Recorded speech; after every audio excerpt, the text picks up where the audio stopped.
Welcome back to episode 3 of Highlighted, the All Sports Culture Podcast. I'm Sully. I got Kurt with me to talk rounds 2 through 7 in the NFL Draft. We're going to give some sleeper and disappointing teams to look out for the upcoming NFL season. We're going to talk about the Alex Smith and Michael Jordan documentaries, of course, and we'll end it off with an update on sports coming back after coronavirus. So sit back, relax, and enjoy the episode. So let's get right into it. Kurt, rounds 2 through 7. I mean, it was a pretty stacked draft, I got to say. I mean, there's obviously tons of talent across the board, specifically, I mean, definitely wide receiver, but honestly, tons of position. What was some of your favorite picks in the later rounds? Do you have some guys that stand out for you? Yeah, so one of my favorite picks is Jacob Eason going to the Colts. Just wanted to talk about how, Philip Rivers is there. He signed a one-year deal, but maybe he signs another one-year deal after that. But it's obvious that his time in Indy's, not going to be long. So allowing Jacob Eason to come into the system, kind of learn from an experienced quarterback and Philip Rivers, I think just works out perfectly. I'm a big fan of Jacob Eason. I was at Georgia, and even when he transferred to Washington, I was a big fan of that. So Jacob Eason for me is one of the picks that I just loved in the later rounds. I think that was in round 4 or 5. I can't remember specifically. But if we're talking early 2 through 7, one of the picks I loved in the second round was J.K. Dobbins, Ohio State. He's going to Baltimore, and obviously the Baltimore Ravens had an incredible draft. We see Eric DeCosta, their GM, just light it up every single year. And I think that him being in the backfield with Mark Ingram just works out perfectly. He's going to get a ton of touches, and I think that those are two of my favorite picks that we saw in rounds 2 through 7. Yeah, those are definitely two very good picks. Specifically me, I'm a Giants fan. You know that. Xavier McKinney. I love it. I just think that he's going to fit in great with Jabril Peppers. I think that could be one of the best safety duos in a couple of years to come. I was kind of looking at Delpit over McKinney. I was interested in how you feel about that. Originally, I kind of wanted Delpit to the Giants, but we took McKinney, and I kind of convinced myself that it was the better pick. And I do genuinely believe that kind of now. But what do you think about that? Those two players. I like Delpit a little bit more than McKinney. I think for me, I watched a little bit more of LSU games just because of how incredible they were last year. So I might be a little, one way there to Delpit because I watched more of his film. But I think McKinney, I think the Giants actually did a pretty good job in free agency in the draft for the fact that you went, Andrew Thomas with the first round, and we talked about that in our last podcast. But then after that, you kind of went, saw some defensive players go off the board. You kind of went defensive heavy in the free agency. So I think that you could be looking at a pretty good defense there. And if you can obviously give Jones the protection he needs, I think that's a good pick. So I like the McKinney pick. But if we're talking about Delpit, obviously he got drafted by the Browns, who's in the second round, pick 44. The Browns, I think, had a phenomenal draft in offseason. And I did a post about this on our All Sports Culture Instagram account talking about how I love the Browns next season. And if you look at all their picks, we saw Jacob Phillips, a linebacker at LSU that was also picked in round 3. And I could just go on and on about how I like every single one of their picks. But I think that the Browns, selecting Delpit in the second round was just such a huge pick for them. And I'm not taking anything away from McKinney. I think he's going to do very well as well with the Giants and in the NFL. But I'm a huge fan of Delpit. And I think that the Browns are going to be a team to watch in the NFL next year. Yeah, I mean, that's totally fair. I could definitely see them both succeeding. Like I said, I definitely like Delpit at first, and McKinney's – I think he's going to be a great player. But Kyle Duggar, I mean – does this make – I mean, this guy, we got more followers on Instagram than this guy's college does on any social media site. So that alone should tell you either Belichick is a whisperer or he is just out. I don't know. I just feel like if you're – I understand where if it was like the third or fourth round where it's like, okay, he's the hidden gem. But the second round, there's still athletes there that are like top of the class. Like these were like highly, highly coveted athletes. They have all the intangibles, blah, blah, blah. Well, I wouldn't say they have the intangibles. That's usually what separates the good ones from the bad ones. But they have the physical aspects. They have, all that. So someone that goes to Lenore Ryan probably didn't have that.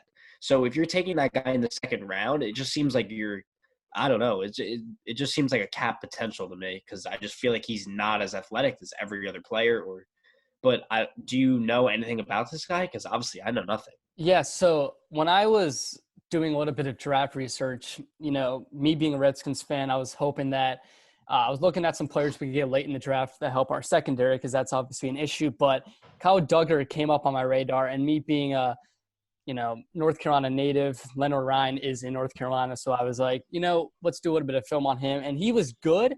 But like you just said, it's one of those situations where was he worth really going in the second round? And I don't want to question Bill Belichick and that whole Patriots organization because we've seen time and time again proving us wrong even when we doubt them. But it just runs the question of, because I've talked to a couple of Patriots fans and they're really upset with the whole, draft turnout. So I don't know if Kyle Duggar's going to be great.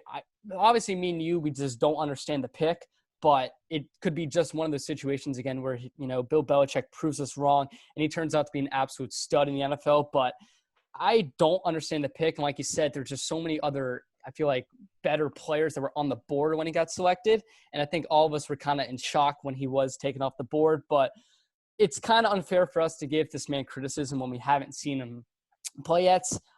So I think that we have to just see how he does in the NFL. And we may question the pick, but it could turn out very well. So.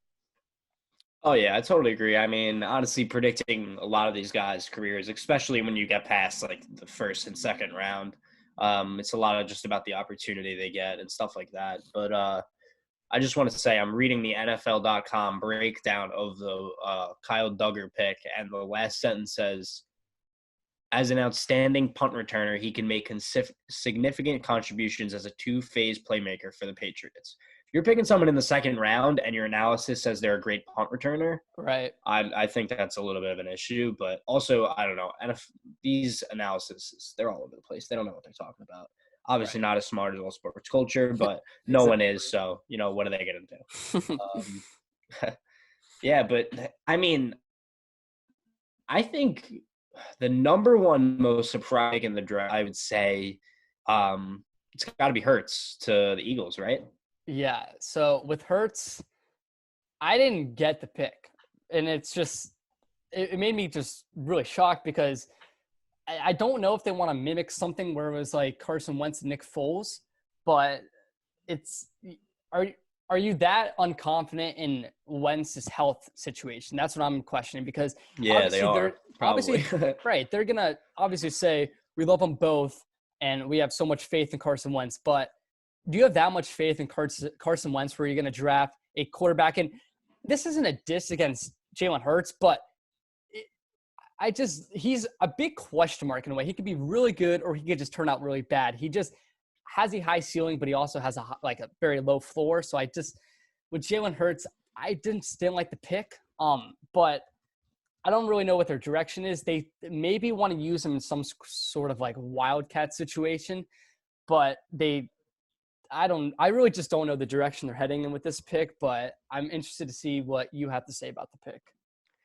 I mean, regardless of not talking about health, obviously, that's a huge part of football. Availability is one of the best traits. But when we're not talking about health, I don't see a scenario in which Jalen Hurts is a better quarterback than Carson Wentz. I mean, 2 or 3 years ago, Carson Wentz was the leading MVP candidate until he tore his ACL. Carson Wentz at the top of his game is debatably like almost a top 5 quarterback. Not saying he's going to get back to that again because he's had a lot of injuries. And obviously, if you're injured, you're not going to be able to play at all. But it's possible that he does get back to that MVP form. Right there, he was probably the best quarterback in the league. Overall, he's probably like top 7. I just don't see a scenario in which Jalen Hurts turns out to be a better quarterback than Carson Wentz. Right. Obviously, he's good. He has good mobility. He can escape the pocket, all that, blah, blah, blah. But it's just we've never seen anything from Hurts that would tell us he's a better quarterback than Carson Wentz. Carson Wentz has performed at the top of the level in the NFL. Jalen Hurts did pretty well in college on Alabama. I don't know. It just doesn't seem like it makes much sense to me at all. I mean, obviously availability is one of the number one things for an NFL quarterback, for honestly any position. But at the same time, it's just like I feel like they're just mailing it in. They're basically saying they don't trust Wentz's health at all with Right. that And pick. one other thing I want to say is, like, when Wentz is healthy, I know we just kind of touched base on this. He's an excellent NFL quarterback. And if you look back even at last year, I know, record-wise they weren't amazing, but they still won the NFC East. They still got a home field game against Seattle. And I think that if he's healthy in that game, people kind of forget that Josh McCown had to come in, and not to say he didn't do well, but if Carson Wentz stays healthy, like, they could win that game. So it all, in my opinion, I think the Eagles are a fantastic team. It's just a big question of, can Wentz stay healthy? And that's basically why they drafted Jalen Hertz. But, if he's healthy, then they're a great team, and they have, weapons, and they have a good defense where they can, like, get far into the playoffs. It's just, I would think that they would want to focus in the draft, especially in the second round, like, helping out that receiving core and, maybe getting a little bit of depth on the offensive line. Just my first, like, I just didn't think it would be Jalen Hurts. So that's kind of what I just wanted to add. Yeah, I totally agree.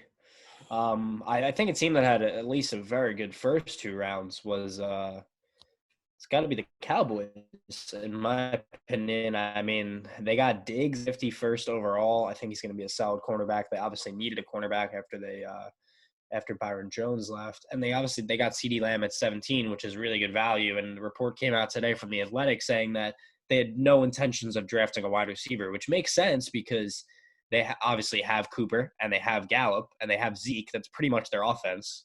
But they took CeeDee, so that's interesting. I think a lot of that had to do with the Eagles obviously wanting CeeDee. They obviously knew that. Everyone knew that. That's interesting to see how an NFL or just a division rival would have no intentions of drafting a wide receiver. The wide receiver falls to them. They know a division rival wants them, and they're going to say, like, honestly, I think them picking CeeDee Lamb, I don't know. I'm just throwing out random numbers here, but I would say it has like 30% of why they did it was because the Eagles wanted him. Like, would you agree that there was a big portion of that? Oh, for sure. And it's one of those things where people forget when you make mock drafts, it's just so many times in the NFL draft, you're taking the best player available when everyone wants to focus on positional needs. And I know that's an important factor coming into the draft, but I think a good amount of it, like you said, maybe 20 to 30% of the reason why they drafted him was because the Philadelphia Eagles were so high on him, and it's just a little shot at them. But I think another big reason is it's just literally the best player available at 17. And I understand you have a pretty good receiving core with Amari Cooper and Michael Gallup, but why not add a third wide receiver and just make that wide receiver core so explosive, especially, in the NFC East where it's not the best secondary. They can seem to torch the NFC East secondary, but I think that, like you just said, if Philadelphia really wanted him, I think they could have made a trade, because a lot of people were predicting that he would go like early, like 11 or 12, but he fell to 17. So in my opinion, if Philadelphia really wanted him, they should have made a trade, at least with like Atlanta or maybe even Dallas. But, it just didn't work out. And now Dallas has a incredible wide receiver in CeeDee Lamb. So I'm just kind of blown away by that. Yeah, I think the Eagles choked that a little bit. Although, they really fixed their receiving core in the second round when they picked Hurts. So, like, they obviously figured all that out. So right, they knew what exactly. they were doing. They're fine, yeah. Yeah, they knew what they were doing. Also interesting, something I've really noticed was teams with young QBs going very wide receiver heavy. I only got two examples of this, probably more, honestly. But obviously the Bengals select Joe Burrow, and then with the first pick in the second round, they get T. Higgins, even though they have Boyd and A.J. Green and Joe Mixon. And then also the Denver Broncos select Jerry Jeudy, and then they get KJ Hamler in the second round. Mm-hmm. So I feel like it's this new thing in the NFL, which is I would kind of probably have the same strategy. You have a young QB, you just set him up for success in any way possible. Because one of the biggest things is obviously confidence. And if they're doing well at the start out the gate, they're probably going to improve better and all that, blah, blah, blah. Like, confidence is a huge thing. If they don't have a ton of weapons and they don't do that well, they're going to get down on themselves, and then coaches are going to lose confidence, and it's all that. So I feel like if you have a young QB, obviously the Bengals have tons of holes. They obviously need help on defense in a lot of positions. But I think they're just saying, okay, we're going to make Joe Burrow the best possible that he can be. And if our offense can drop 30 points in like a game, and well, not 30 points, but, if they can be a very good offense, who really cares if our defense isn't that good? We're not going to win the Super Bowl in the first year. I would rather get a very good offense, have Joe Burrow be very good, mold him into that franchise QB, give him all the confidence in the world, and then you work on the defense. So it just seems like that's the strategy right now with the young QBs. Obviously, with Joe Burrow, they did it, and with Drew Lock, which I'm going to talk about the Denver Broncos in a little bit. But, yeah, it's just an interesting strategy. I also like Chase Claypool to the Steelers. I think he has a lot of potential as a wide receiver. The Steelers definitely need someone else besides Juju. They got Deontay Johnson, but not a ton of weapons on that offense. AJ Epineza, that's my boy right there. We talked about him on the first podcast. He fell pretty far why do you think he fell so far to 54? Because he was like a top 15 pick about 2 months ago. I'm pretty sure he was like top 20, yeah. I think it was just one of those cases where his draft stock was kind of dropping as time went on. And then in all honesty, there's not really a lot of teams that need an edge. And I think that I did just state a lot of teams are going to look at best player available, but for the Epineza, it's one of those things where, maybe there's something we don't know that scouts or GMs just don't like about him that I can't wrap my finger around, because it's weird because Yertur Gross Matos, I think that's how you pronounce his name, went before Epineza, and I would have never thought that would happen. So I honestly couldn't tell you, but it was one of those things, like you said, he was so high on a lot of mock drafts going into the mid-teens, but now dropped to the second round. So that's a little surprising to me, that something I can't really wrap my finger around. So, yeah, I mean, I wanted him to go to the Patriots. I thought they would select him at 20. I was talking in the first episode, I said 23. Obviously, that was like probably, what was that, like a week before the draft, maybe a little bit more.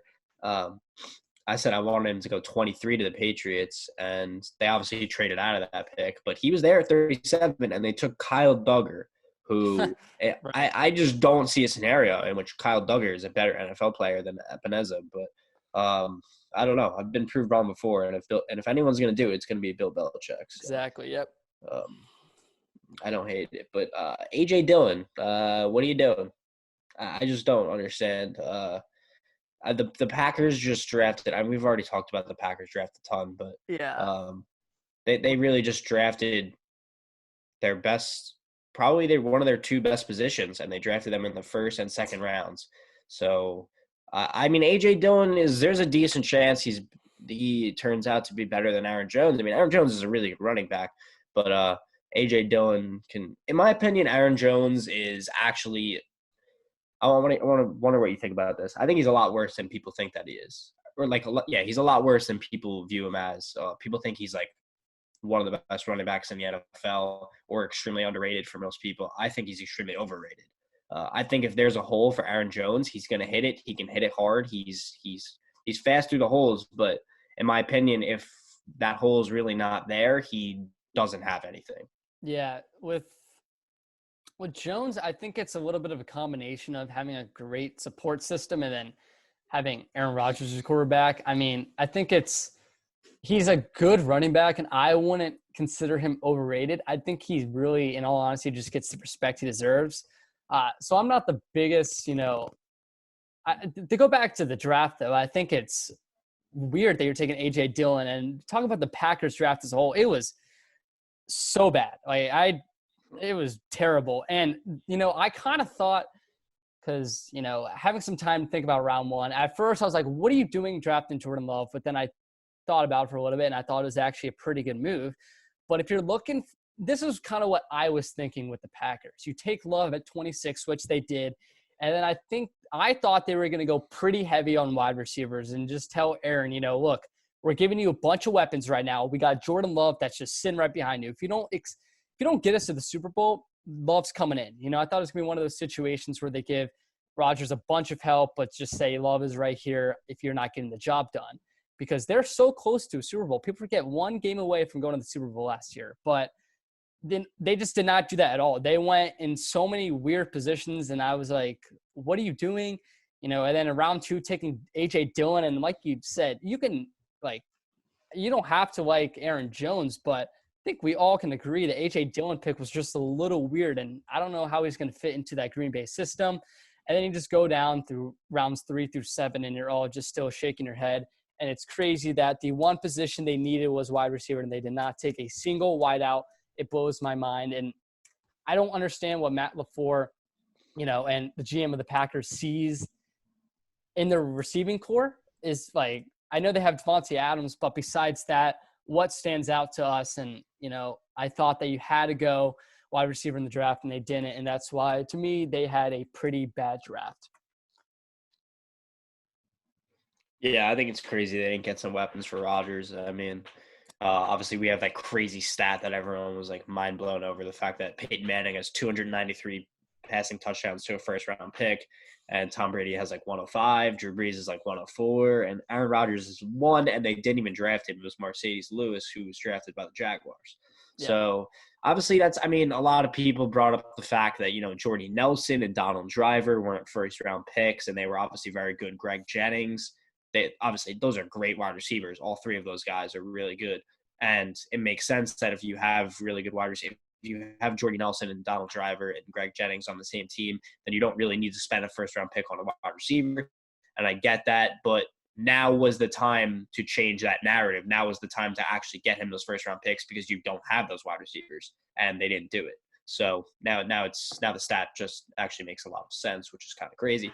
But I also want to talk about, you said you kind of thought over the Jordan Love pick, and you kind of like it because it's some competition, maybe pushing Rodgers a little bit.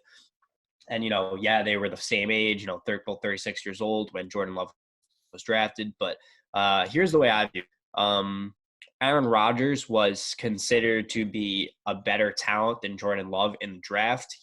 Aaron Rodgers fell in the draft. Alex Smith was taking over him. And then that was a big debate. Aaron Rodgers was like debatably almost like a top 5 pick.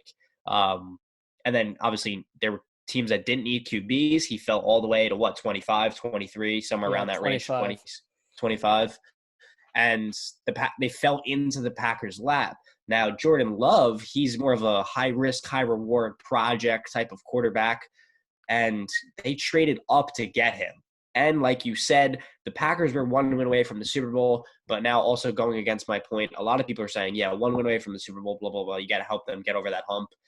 In my opinion, they got tossed around in both games against the 49ers this year. The game was not close at all in both games. Rodgers was constantly on the floor, which says a lot about their offense. Probably they need offensive line, and they also need wide receivers, so Rodgers isn't constantly on the ground and no one's open.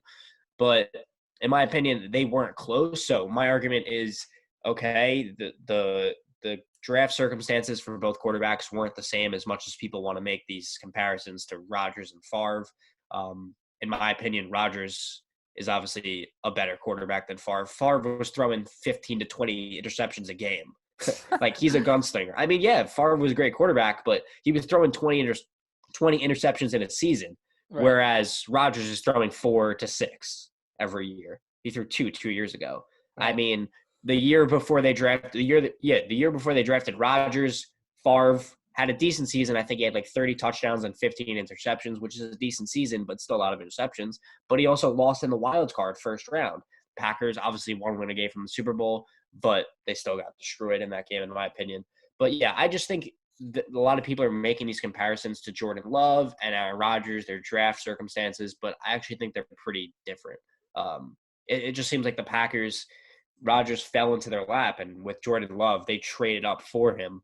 And you have all these, obviously all the rumors dating back to last year that LaFleur and Rodgers weren't getting along with each other. Turned out they were actually getting along with each other pretty well, or so it seemed. And now it seems like maybe those rumors were actually true. And, Brett Favre himself on the radio, he said that he thinks Rodgers is going to finish his career elsewhere, similar to what he did. Rodgers doesn't even talk to his own family. So if he's going to hold grudges, I feel like he's going to hold a grudge. And I could easily see him going somewhere else. It's just, I don't know. It's a really weird circumstance. Do you have anything to say off that? Yeah, one other thing I want to say is to go back to what you said about the Packers. They were 1 win away, but I think hopefully we both agree on this. I saw no way that the Packers were going to win that game. And not a chance. Right. So that's why my biggest thing is like fill the holes and fill the needs that did not give you a chance in that NFC Championship game and make sure that next season you win that game. But they literally did the complete opposite and just went with positions they already had, apparently, going with Love and Dillon. But I think with one other thing I want to say is with Rodgers and Love, it's like they were completely different situations. Like you said, Love, in all honesty, like I think he's has the potential to be a great quarterback, but he was nowhere close to the amount of hype that surrounded Aaron Rodgers coming out of California. And, but one thing I want to say is Aaron Rodgers, after Brett Favre, had absolutely no competition to lose the job. And that makes sense for the fact that he was an outstanding quarterback. But are you really scared of Deshaun Kaiser or Matt Flynn taking your job? Like, he really had nothing to worry about. So this is why I'm really excited to see Jordan Love is going to be so hungry. He's going to be one that's starting job so bad. And Aaron Rodgers finally has, competition that's just right behind him. And hopefully we see an Aaron Rodgers that just is so, wanting to just keep his starting job and is going to work so hard and hopefully just leads his Packers team to a, Super Bowl berth. But with the drafting, I don't know if that's possible. But hopefully we see an Aaron Rodgers that just turns it up next year and is an MVP candidate. So it'll be interesting to see about that. But that's kind of all I want to say about the Packers. Yeah, I mean, I hope so. I love Rodgers. I've always loved Rodgers. I say he's the most talented quarterback of all time. I still stand by that. I completely agree with you. Yeah, so, I mean, okay, to be fair, I actually changed my answer. My pick's Patrick Mahomes. But also, at the same time, Patrick Mahomes, he needs to do it for probably another season for me to fully pass him career-wise. But as of right now, Patrick Mahomes is the most talented quarterback I've ever seen, play a game of football. Yeah. But Rodgers does have the entire career that he's done it, so it's fair to say him as well. I think we're going to move on now to the Alex Smith documentary. We could talk a little bit about that. That I didn't watch it, but I obviously saw all the pictures that were around social media. Probably the most insane thing I think I've ever seen, considering that he's trying to come back to play football, which is just so absurd because you saw the pictures of his leg the first picture that was circulating was the infection, which looked so gross. Honestly, it was disgusting. And I'm not one that gets a soft stomach or whatever you want to call it and queasy when I look at stuff that's kind of gross like that. And I didn't really get that from that picture, but if I were to get it from anything, it would be that picture because that thing was disgusting. And then the second one was debatably even worse. It was just his bone and all of his ligaments and muscles, just half of his leg was just chopped off, which I guess was during the surgery or whatnot. And that was just absurd. But did you find anything cool from it or inspiring, all that? Yeah, so in case you guys haven't noticed now, I'm a Redskins fan. So I have a lot of respect and admiration for Alex Smith and what he's done for the organization, how he is as a person, goes on with life. But with Alex Smith, it would be, it was one of those things where on November 18th, we were playing the Texans, and that's when injury occurred. And right away, you knew he'd be out for the season. And it was just one of those things where you're just feeling so bad. It's just such an awful injury, and you just wish him best, but he was out for the season. And then it was weird because you didn't really see him for a couple months. You didn't really hear much about him. You're like, is he going to be okay for next season? I've not heard one thing. It'd been 2 months from now.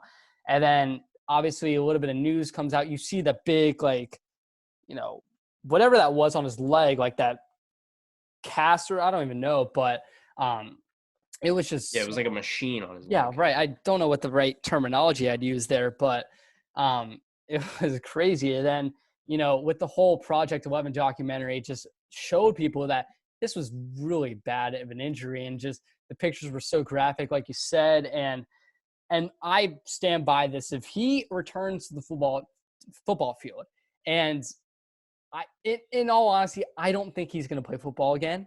I know he really wants to, and 100% I'm rooting for him to just play football again. But from a health standpoint, I just don't see it happening. But it would be really cool if one of those situations happened where he comes in and doesn't just hands the ball off to Adrian Peterson at the end of the game and, just steps on the field. Because in my opinion, that'd be one of the most amazing comebacks in all of football and history of football. But just a lot of respect for Alex, and just the injury was awful, but, showing how much, hard work and determination and just his mental toughness, you cannot help but give so much respect for him and what he had to overcome. Yeah, I mean, if he's trying to play football again, it's just like I'm honestly gonna email Dan Snyder, be like, don't let this man back on the football field, because it's just it's so absurd what happened, and his leg was just I don't see how he'd be able to come back from that. But it seems like he's doing a decent job at it. But regardless, I mean, it happened on the same day that Joe Theismann broke his leg, and crazy. The same yard line, and Joe Theismann was at the game. And that it is was just both at FedEx Field, which the comparisons are endless, which is just so scary.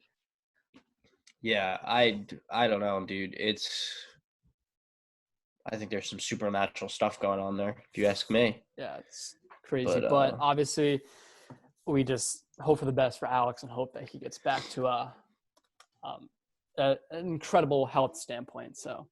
Yeah, I agree. Him handing the ball off one more time would be kind of cool if he was ending his career like that. Right. That would be. I don't know if that's exactly what he wants, but I think that's what should happen at least. Right. But moving on to other documentaries, Michael Jordan documentary. This thing is dope. I love it. It's everything I've wanted it to be and more. I actually think I have 30 minutes left of the latest episode. But other than that, I've seen it all, and it's amazing. And I also don't really think he's being depicted in a bad light. He's like, oh, everyone's going to think I'm a bad person and an asshole. I don't really feel that way, honestly. I think most people that have at least played sports or understand a lot about them, you see his competitiveness, and I don't think it's over the top at all. I mean, it's obviously more than anyone else, but I don't think it's insane, anything like that. Obviously, there's still 6 more episodes to come, so maybe something happens here. But overall, I mean, I think this is a great documentary. And what do you think about it? Yeah, so I think with MJ, it's like you said, he thought people would depict him as a bad person, but in all honesty, he just is a guy who wants the best out of his teammates. I don't think he's being mean or just in any way like that, but the documentary has been super fun to watch, and I'm a big 90s basketball fan, and one thing that I am excited is the Jazz. I think I said this last podcast, but the Jazz team they play in the 98 finals is one of my favorite teams of all time, so I'm excited to see MJ play against that Jazz team. But just as the documentary as a whole right now, I think it does a great job of depicting how incredible that Bulls team was, how incredible Michael Jordan was as an athlete.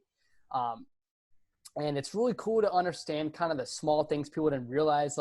Maybe people didn't realize that Scottie Pippen was kind of delaying that surgery for the last season. Maybe some people didn't realize that Jerry Krause was that, some people think that he was that bad of a guy. There's a lot of things that some people just didn't realize. And I think that this documentary is doing a very good job of kind of conveying the whole story as a whole. So that's what I really like about this documentary. And I'm obviously super stoked to see the last 6 episodes.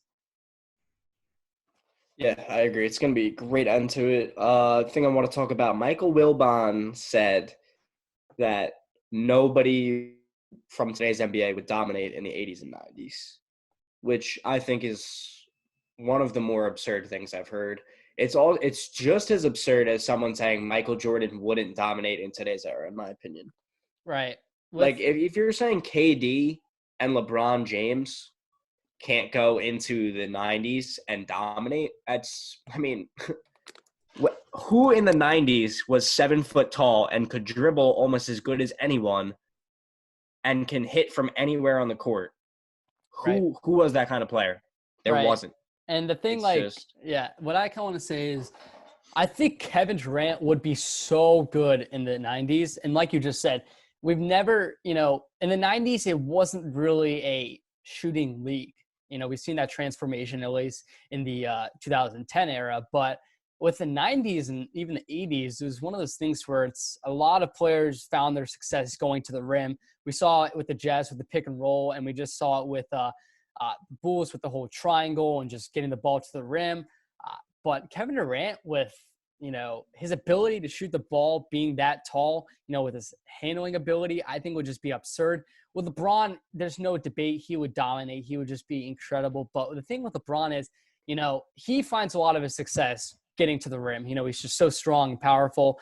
And that's, what we saw in the 80s and 90s is you could just hack someone, like just completely like slap them, and, you would just get a foul for it. And I'm not saying that LeBron wouldn't be able to like handle that, but I'm just saying that the, ability to get to the rim would be much tougher. And I was just saying, I don't think that would just make him not be able to dominate in the era, but I would think that Kevin Durant would be so good to watch in that era, just for the fact that, he could bring that shooting that, wasn't really alive in the 80s and 90s, and just his playmaking ability was just absurd. So that's what I think. And I think with Wilbon, it's, he, did a lot of his coverage, wrote a lot when, the 80s and 90s was going on. So I think he's going to be a little bit biased towards that.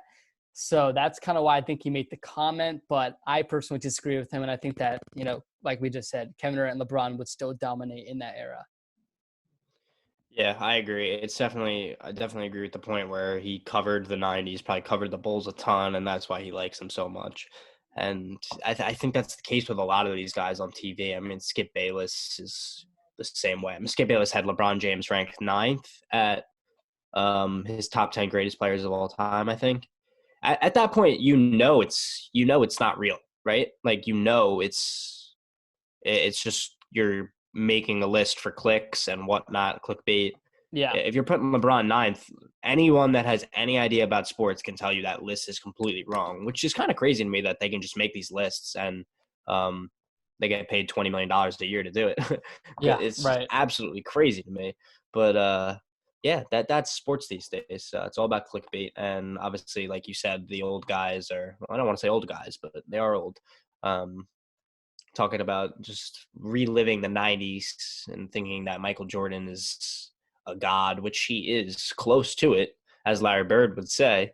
But there are players that would go into that era and dominate right now alongside Right. Jordan. They wouldn't obviously dominate over Jordan. They would dominate alongside him. So I would love to watch KD, Jordan, LeBron, Jordan. I think that'd be awesome. But regardless, let's move on to our last topic. I mean, sports coming back, coronavirus. Got to end it off with that. Ended off with a bang. I mean, Las Vegas, Disney seems like the two options right now. I know Las Vegas just offered an entire strip to all the NBA teams. They can play at the arena there, and they'll live on the strip. That'd be kind of cool, honestly. I think that'd be kind of cool for the players too. Like everyone's just like, imagine all the teams just like within like 5 miles of each other. That would be pretty cool. I'd be so interested to see I wonder what would happen. What would go down. That'd be kind of fun to see. Yeah, I also kind of feel like they're like probably way too friendly, in my opinion. I think most teams, like the NBA now, it's kind of known for that. Everyone's friendly with each other. No one really has beef. So, in my opinion, it'd be kind of weird. But if you did that in like the 80s or the 90s, that'd be interesting because they genuinely hated each other. So, I think that'd be interesting. But yeah, in my opinion, I mean, it looks like they're pushing back the draft for the NBA.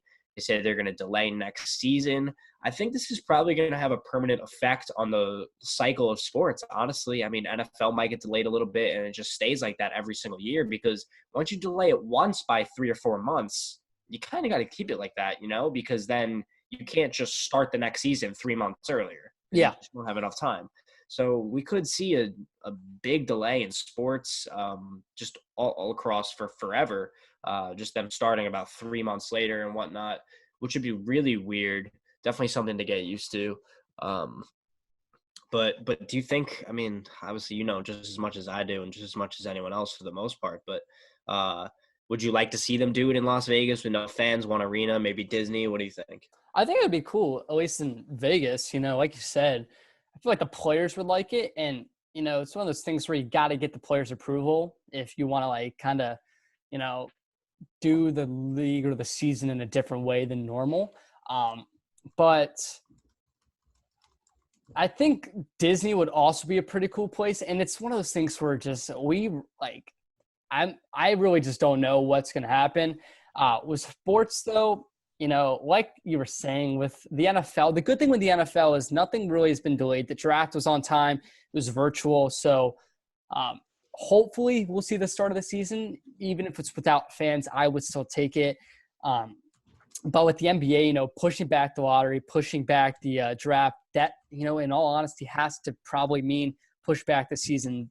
So, a lot of things are up in the air. And like I said, I don't know much, but the only thing I'm hopeful for is that we get a sports season sooner rather than later. But obviously we got to make sure that everyone is in the best situation health-wise. So. Yeah, I totally agree. It's just, I need sports, man. It's been too long. I'm dying over here, honestly. It's just so absurd. And honestly, this year was one of the least I've watched going into the season, I was like, oh, I want to watch so much NBA. The NBA is going to be so good this year. And it honestly was really good from the games that I've watched. But this is like one of the least I've watched NBA just because school, I had so many classes in school, but which sucks because now I don't even get to enjoy the playoffs. The playoffs was something I was going to binge regardless of school. So it just sucks that we don't have that now. But well, we need it back. And also, I think it's funny how – I don't think it's funny, but he's completely right in doing this. LeBron James is campaigning for the season to not be canceled more than anyone I've ever seen. He's tweeting about it multiple times. He's said it openly. It's just – it makes sense. I mean, yeah, Anthony Davis is a free agent next year, and he wants to – LeBron knows he's getting up there in age, and he's got to win a ring sooner or later. So it seems like this is one of the best times to do it. And I had the Clippers winning the championship going into the season. I mean, last week, if you asked me, I would have said the Clippers. I've said Clippers all along. But there is something to be said about LeBron James on this little mission for himself. I mean, we like to say he's not as competitive as Jordan, but from his standpoint, he might think that he is. So it's going to be interesting to see if he's on this little personal mission to win this final ring, which might be one of his last chances. So, What do you think about that? Yeah, I think LeBron, like you said, wants the season to occur because, an incredible team has Anthony Davis with them and has an amazing opportunity to win his fourth title. But, I don't know, if the NBA this season is going to occur. And I was really looking forward to it. I was really hoping that we'd get to playoffs and, maybe that would come down the road, but with LeBron, you can't really, blame him for pushing this to happen because he really believes in his team and really thinks that there's a good chance that they could, go far and maybe even win the NBA Finals. But, like I just said, we really just don't know what's going to happen. The only thing we can kind of do is just hope for the best and hope that sports is back and NBA is back sooner rather than later. Yeah, I mean, we better not get robbed. If we don't get it this year, there's a chance we never get it. I mean, a Giannis-LeBron finals. As much as Giannis hasn't really performed in the playoffs, I feel like this might be the year that he breaks through. And I feel like in like 7 years, I think this might be Giannis-LeBron could be one of those things where we're like, we never got Kobe LeBron in the finals, It could be Giannis-LeBron. That's a good point. I didn't even think about that. Yeah. Yeah. And this could be the year where it's LeBron's final shot to make it. I mean, I'm kind of understanding LeBron. He's having an insane year. He's like debatable MVP, and he could easily do that next year. But, his days are definitely numbered at 34 years old. So this could be this year or probably next year, one of the last chances that he's going to be able to play Giannis. And it could be that same kind of thing where it's like Giannis is like multiple MVP winner. He has championships in 6-7 years. And you're like, oh, we never got Giannis LeBron. So it's something I want to see for sure. I mean, even Giannis Kawhi, but I'm sure we'll see that because Kawhi is only, 31 years old? 29? What is he? 29 to 30, I think. I feel like I should know 30. That. But... Yeah, whatever. What are you going to do? But that's going to do it for episode 3 of the highlighted the All Sports Culture podcast.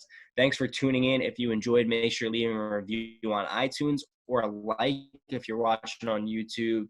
Make sure you're checking back in next week for episode 4. We got a lot tuned. Follow us at All Sports Culture on Instagram, Twitter, YouTube, all that good stuff. But Sully and Kurt out. Sully and Kurt out. Sully and Kurt out.